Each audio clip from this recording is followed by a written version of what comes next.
did not fire a coach based on a bad officiating decision. If I can take you into that locker room, I felt like we hit the proverbial playoff wall year after year. 13 seconds, missed field goals, the catch. So I just sensed in that locker room, like, where do we go from here with what we have? And that was the basis for my decision. So what we have here is last week an owner was asked if his team, the Baltimore Ravens, would have won the final game against the Pittsburgh Steelers, would the coach, John Harbaugh, still been around? And the answer was yeah for another week, meaning the decision was already made. It wasn't an emotional decision, guys. Mm-hmm. The decision was already made. This week, we hear Terry Pegula, the owner of the Buffalo Bills, saying that he walked in the locker room after the game and he saw the sobbing and he saw his quarterback not looking up at him and he saw all these things and he realized it's time to move on. That's the moment you decide to make a coaching decision because guys are crying because they lost a playoff game? That's never happened before. That's never happened before. I'm not saying it was wrong to fire Sean McDermott. I'm not saying that. I'm saying your reasons that you gave were insane. Mm-hmm. You made a decision, and based on the emotions of grown men after a playoff loss on the road. How about Josh Allen was sitting there crying because he knew he screwed up? Mm-hmm. He let his teammates down. I've seen pretty much every team that loses at a high-stakes game like that, you will see some players crying. Yes. It's a very emotional moment. It's so common. I can't believe he said that. See, from what I read, Josh Allen was upset that Sinners 2 is coming out, and that means Haley Steinfeld's got to go back with Michael B. Jordan. Anyway, what a scene. What a scene. What a scene. Hey, Michael B. Jordan. Hey, Josh. Yeah. Hello. No, but again, going back to the ownership here, Ed and I were talking about this in the commercial break. Terry Pegula went up in this press conference and said some really out-of-pocket stuff, including talking about Keon Coleman, who, by the way, is still on your roster. This is what he had to say about Keon Coleman. Yeah, can I interrupt? I'll address the Keon situation. The coaching staff pushed to draft Keon. I'm not saying Brandon wouldn't have drafted him, but he wasn't his next choice. That was Brandon being a team player and taking advice of his coaching staff who felt strongly about the player. And, he's taken, for some reason, heat over it and not saying a word about it. But I'm here to tell you the true story. Excuse me. True story. Excuse me. Yeah. By the way, there's audio at the combine. Yes, there is. Of Brandon Beane saying, "Hey, did you see that? Coleman ran a 4.57. I'm happy he did it because that means he'll fall to us." So, there's that, and there's another one. Yeah. There's a documentary where he talks about Keon Coleman. Yes. And again, I'm not saying that you can't say anything negative about Keon Coleman.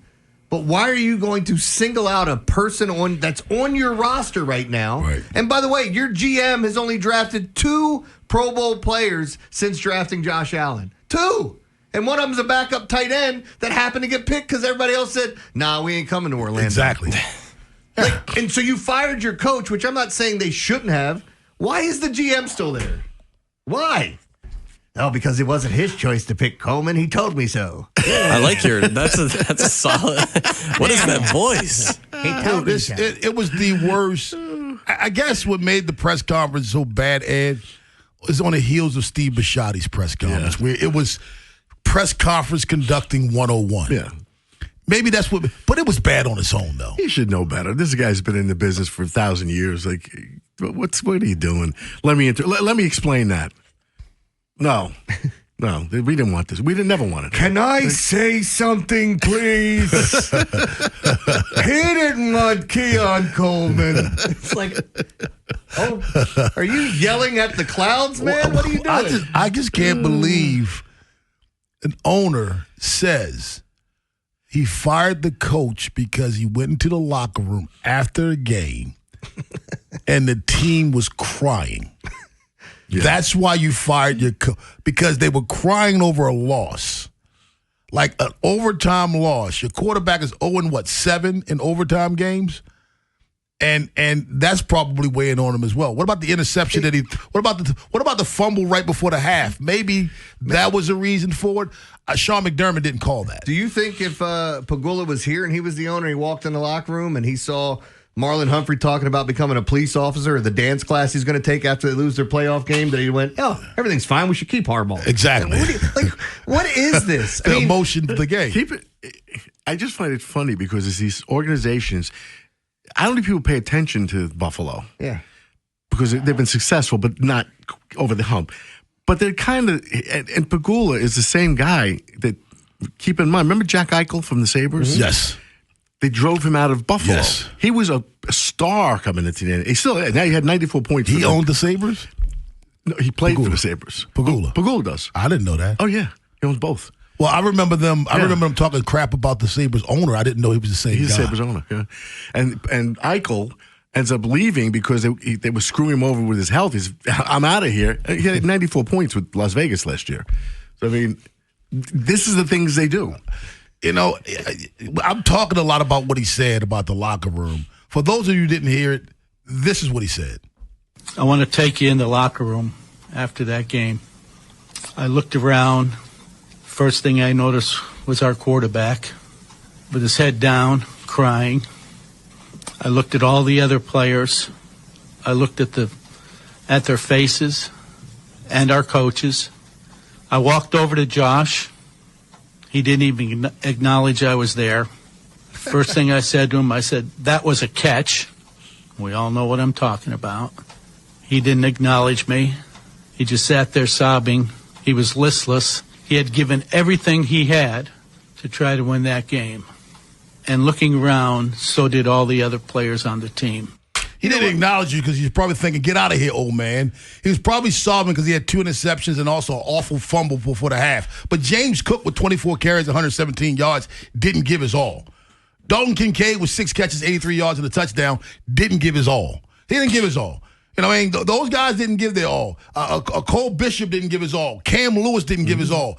Josh Allen, on the other hand, gave his all, and he was at his locker sitting sobbing, and he didn't acknowledge me. Therefore, I realized there was a disconnect between he and the coach. Coach is fired. Man, that's the most... You all know what I'm talking about. No, man, we don't know what you're talking about, and you don't know what you're talking about. Josh gave everything he had, including the ball 4 times to the Broncos. There was a report that Allen, one of the Bills beat writers, said that Allen didn't push back against the idea of firing him. He didn't take issue with it. But he wasn't a part of the decision, but he understood. Okay. And then he was all right. I understand that better. I'm not part of the decision, but I understand. Okay. Because that says to me, you already had your mind made up and then you came to me. Okay, I understand. It's not my job to say, well, no, you can't fire him. That's not my job. I'm sorry. It's not at all. Josh gave everything he had for this damn team. And he was crying after the playoff loss. This is the most insane. I'm watching this thing and what in the world? What is he talking about? It's so funny, though, because, like, Josh Allen in this instance is blameless except for the fact that he didn't acknowledge the owner. Yeah. Oh, man, they lost in overtime on a last-second field goal. Get out of the locker room, old man. After 2 penalties were called on that drive to set him up in field goal range, and then the catch that wasn't, that we talked about. And it's funny that he goes in, and it's like, yeah, this is the coach's fault. Some bitches, these guys are crying. Can't win a game. What was that stupid-ass play call, Sean? Maybe you need more motivational speeches about Al Qaeda. Yeah, maybe that's what we need. You're going to fire him. Should have fired him on that.